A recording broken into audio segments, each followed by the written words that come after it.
The impact of COVID globally has been extremely intense on economies, employment numbers, and where lives really go from here.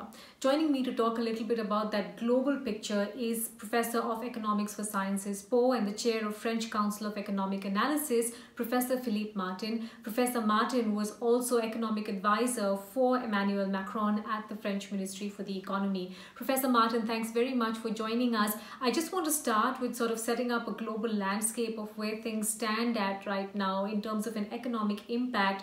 What is your sense of the depth of the economic damage that's been inflicted so far? So it depends on which countries you're talking about. In Europe, the damage is not yet known, in fact, because it depends a lot on the duration of the confinement. And there's huge uncertainty. And in fact, this uncertainty itself is a big problem for economic actors, for households, and for firms. But basically, if you look at some of the analysis that has been done in Europe, per month of confinement, we're going to lose something like 3 percentage points of GDP to 4 percentage points of GDP. So basically, at the end of the year, if it's 2 months of confinement, you see that we're going to get something which clearly generates a recession. I don't think we're going to avoid a recession at that point. And maybe we're going to talk more about this later on, but the big challenge is how we can avoid making this recession a prolonged downturn with amplification mechanism. But the recession, we won't avoid it in Europe, we won't avoid it in the US, and I guess we won't avoid it in Asia either.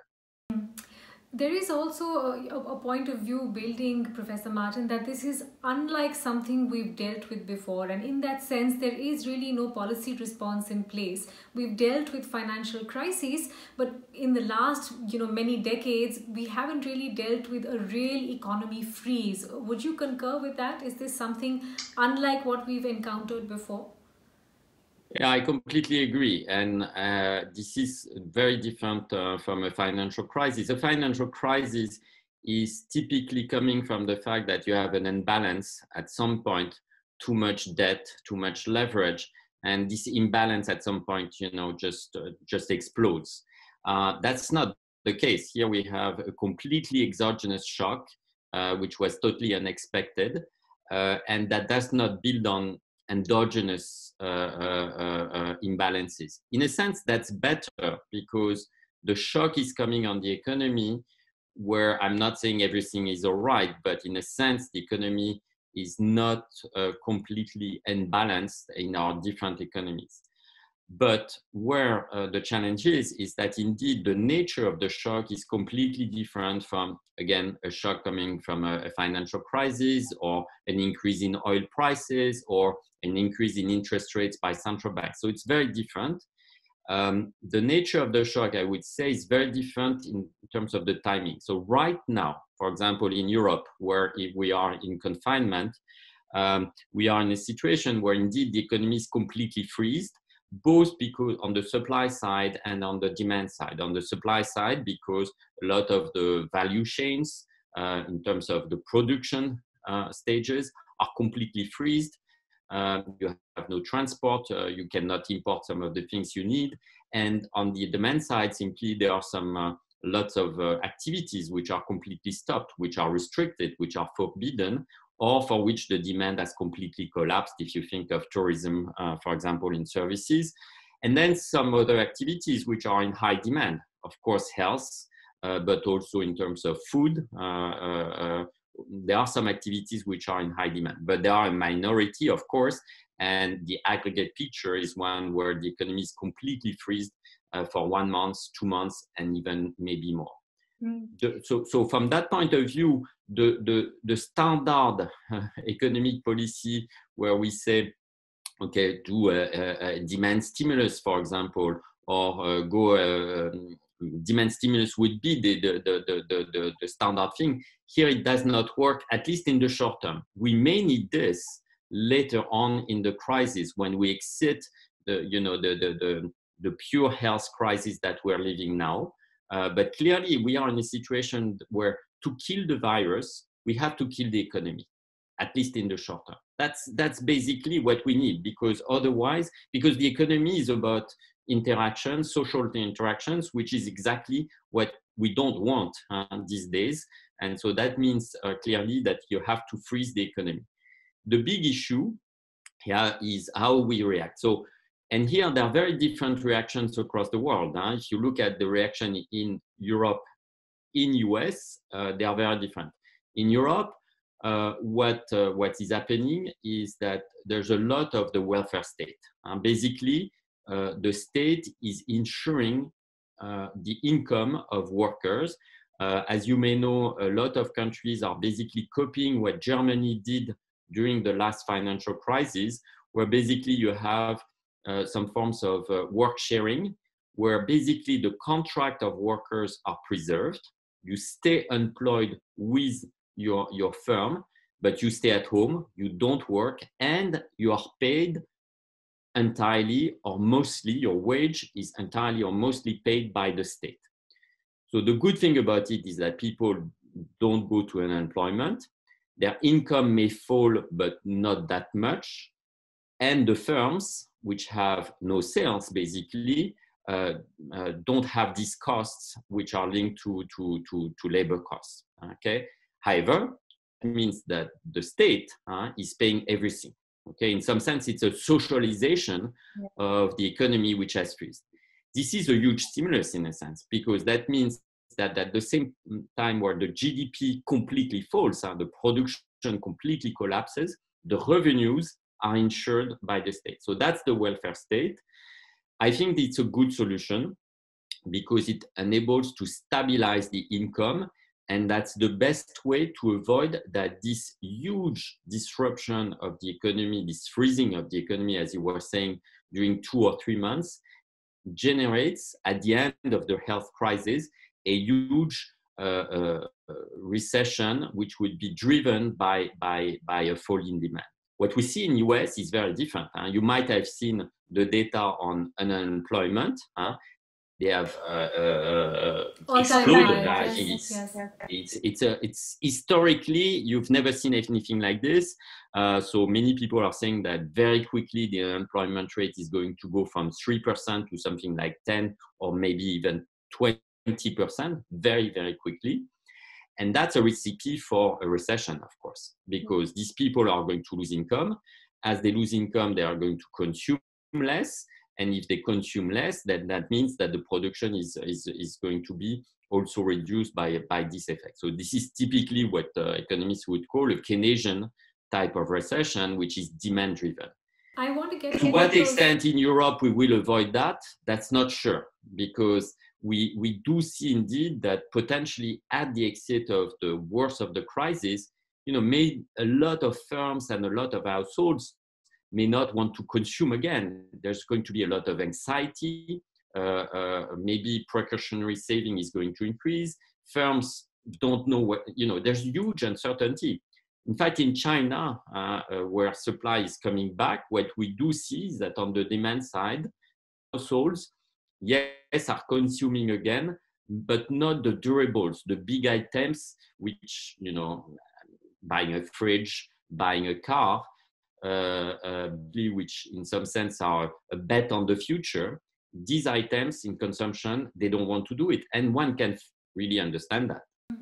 I want to get to both those points on recession and unemployment, Professor Martin. But before that, another common global thread, as you pointed out, was a supply side, or is a supply side freeze, something that developing countries like ours and India here are really struggling with. What do you think might be, the 1, 2, 3 step process to come out of these enforced lockdowns and get the supply side to de-thaw and start functioning? Because that really seems to be, the harder part of the problem.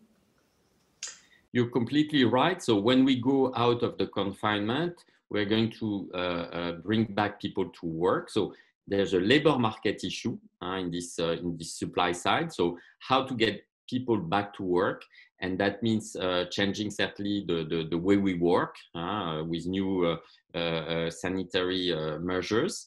In France, there's a lot of debate on this, how to get back people to work safely, and that's an important issue. And then there's all the supply chain issue. And here, I think it's going to take a lot of time for these supply chains to come back. One issue is bankruptcies. Some of these firms, which you may rely, maybe not in the first stage, but in the second stage or third stage, which you don't even know these firms, but may have disappeared because they've become bankrupt, they have no sales, and they're bankrupt. So at some point, what we're going to see is that, of course, we're super dependent on these global supply chains, not only at the national, but also at the international level. And the big issue is that indeed there will be bankruptcies. What the European governments are trying to do is to try as mostly as possible to reduce the number of bankruptcies, not only because of employment, of course, but also because they have this idea that if at some point one firm has disappeared, it won't be that easy to reinstore these global supply chains, which are so important not only for European countries, but indeed for all emerging markets or in Asian countries too. And one thing also is that because the virus is coming in different countries at different time, one issue is that when China reopens, in some sense, the demand, the external demand might not be there because US will be in deep recession. Europe also, at some point, India is getting hit also. So this thing is, at some point, supply will increase in some parts of the world, but demand will not be there because a recession will have hit other countries in some other parts of the world. While the recession seems like a given across most parts of the world, Professor Martin, a lot of parallels are being drawn with the 2008 global financial crisis and how countries come out of it. So now the shapes are up for debate. Will it be a V-shaped recovery like Canada? Will it be U-shaped like the US? Or do you think, worst of all, it's a Greece-like scenario where we, sort of stumble out of it, but then we're moving through an L-shaped situation for prolonged quarters? So let's be modest here. Indeed, this is, unprecedented. So I think that economists should be modest on what's going to happen. To be frank, we don't know. So we have different scenarios indeed. The V-shape, the L-shape, all these letters. I think it's going to be quite different across countries. And again, it depends completely on what happens on the health dimension. So in some sense, economists here don't know much. If we get a vaccine and some medicine which is efficient, then people are going to get reassured. They can go back to work. They can go to consumption. So in this case, that would be most likely potentially a V-shaped recession where we get out of it quite quickly. But there is a scenario where it's more prolonged, where the uncertainty remains on the health dimension. And in this case, I think indeed it can be much more, a much longer scenario.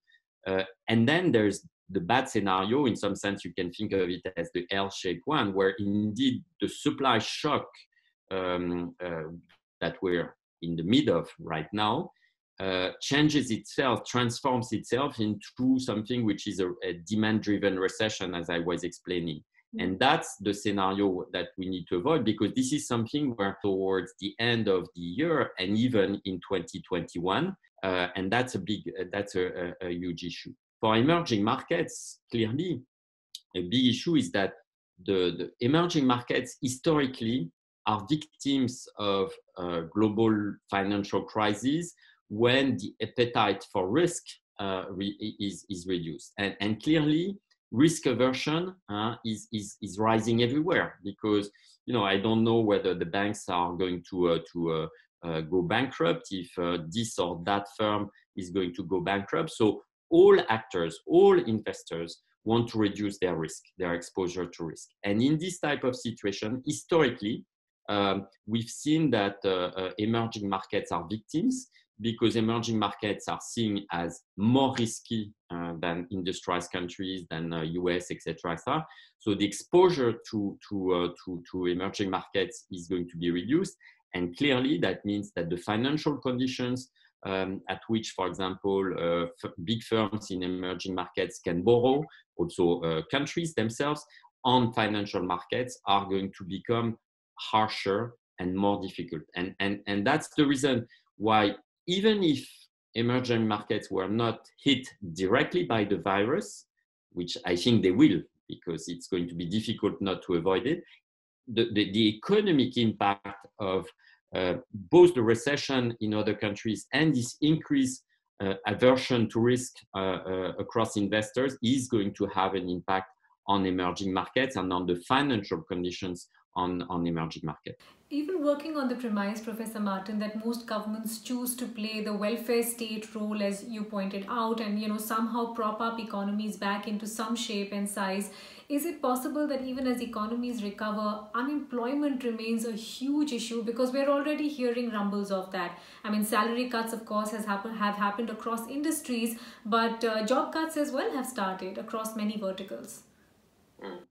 So you're right, but there, I think it's going to be, in a sense, an interesting experiment, in particular comparing US and Europe. In US, as I was saying before, unemployment is going to shut up enormously. It might go down very quickly afterwards, depending on the scenario which we were discussing.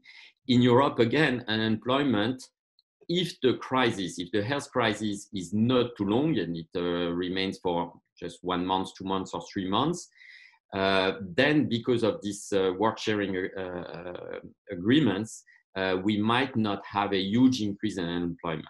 So the role of the welfare state, which is much larger in Europe than in the US, is going to be extremely important. And I think it will have political implications also. For example, if you think the political debate in the US on the elections, clearly this experiment where you have two very different responses in the US and Europe is going to be quite important.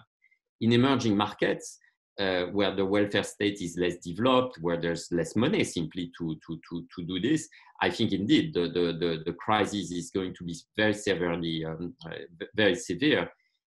But in a sense, I would guess that in many emerging markets, you are more used to this type of crisis. Of course, not exactly this type of crisis, but there's more volatility in emerging markets. When you look at the business cycle in emerging markets, you see much more, downturns and booms than in industrialized countries. So it's a bad thing for you, of course, but in some sense, you're used to this kind of very bad, big shocks which hit the economy.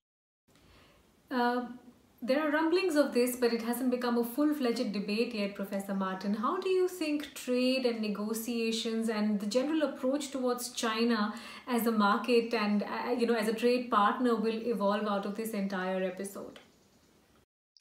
So in Europe, there is indeed a debate on what was the role of globalization in this issue. So there are several questions. One is the virus itself. So certainly, I'm not an epidemiologist, but I hear that indeed, certainly, globalization has helped in terms of making the virus travel more easily. However, one has to remember that in the old age, in the Middle Age, in the 19th century, or the Spanish flu in 1918, 1919, we were not completely globalized, but we still had these pandemics and very severe ones. So, it's a bit easy to say it's the fault of globalization. So it was happening before, in fact, globalization, this type of pandemics. One thing which is true, however, is that what we've seen in Europe, and I think that's what they're seeing also in the US, is that, for example, in the health sector, we are super dependent for some medicines, for the masks, for example, etc., on the production in China. So basically, we import, I think, something like 80% of, for example, the mask, or for some of other things which are super important in this crisis, like the tests, etc., from China. And so clearly, there has to be a rethinking of our dependence towards only one country, China, okay, which is clearly not the right way to have resilience. What is important, I think, is it does not mean that we have to, go against globalization. What it means is that in a world which is very globalized and integrated, we have to rethink these issues of resilience in the case of a health crisis or crisis in general. And we'll have other crises. It can come from the issue of climate change and things like this. But we have to build resilience. And in this case, it might be indeed that we have to relocate some of the production of some goods which are strategic in this case in cases of crisis. So in a sense, I would say, let's not think that we can just undo globalization, but we have to rethink about some of the issues that indeed globalization has generated in this crisis. How have you read the role of central banks so far, Professor Martin? I mean, largely the response has been one of largesse: provide liquidity, cut rates, moratoriums on loans of all kinds.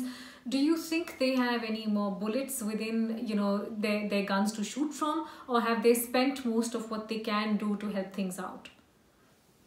So indeed, both in Europe and in the US, central banks have done a lot in terms of reducing interest rates. That's mostly in the US, because in fact, in Europe, the interest rates were already at zero. So in fact, negative. So we couldn't go further down. But in Europe, for example, and this has been also the case in the US, there's been a huge program of buying for central banks, of buying public debts of the order of 750 billion euros. So that's something like almost 6 or 7% of the GDP of the Eurozone. So these are huge. These are huge programs. It helps in terms, of course, of financial conditions for firms. So it means that it's relatively easy for banks and for firms to borrow, and they need to borrow these days because they have no sales. They still have some costs, and so they need to be able to reimburse in the future. The second thing which is important is that states, as we were saying before, are going to spend enormously. Okay, they're going to the welfare state is going to be very important. They're going to so the public debts are going to increase enormously in Europe, in US, in all countries. Okay, and in this case, a bit like during a wartime, you need the backstop of central banks. States, the treasuries need the backstop of central banks. That simply means we are entering a phase which is very new, where central banks are in some sense monetizing the public debt, because the huge increase in public debt will have at some point to be reduced. And one way to do it is indeed towards monetization. So it's not exactly like it used to be during the previous world wars, but certainly it's a period where interest rates are very low for a long time. Okay, so states can borrow at very low rates. In Europe, it's almost zero at the 10-year horizon. And that means also that the central banks are going to keep a big part of this public debt in their coffers, and that's going to help a lot. Final question to you, Professor Martin. I know I'm asking you to stick your neck out, but A, how many quarters of pain do you get the sense we're up for? And B, do you think when we emerge from this, we'll have a new set of economic superpowers, or will the protagonists still pretty much remain the same? The method of communicating or the rules of the game may change a bit. So on the first one, so again, it's a hard question because it depends on things that we have no idea about, which is the health situation. But clearly, there are 2 quarters which clearly are going to be recession. So after that, I don't know, but there are clearly at least 2 quarters where we are going to have negative numbers in Europe and certainly in the US and in many other countries in the world. On the second part, in some sense, let's think about after what happens or what has been accelerated during this crisis.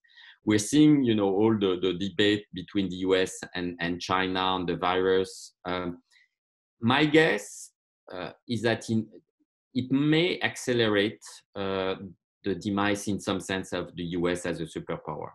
if the US, if we do see that indeed in the US was not able to respond in terms of the welfare state, in terms of the health system, etc., this indeed might have a very bad consequence on, in some sense, the status of the US. Europe is not is also in a problem here, not so much because the health, the welfare state will not work. I think it's working well.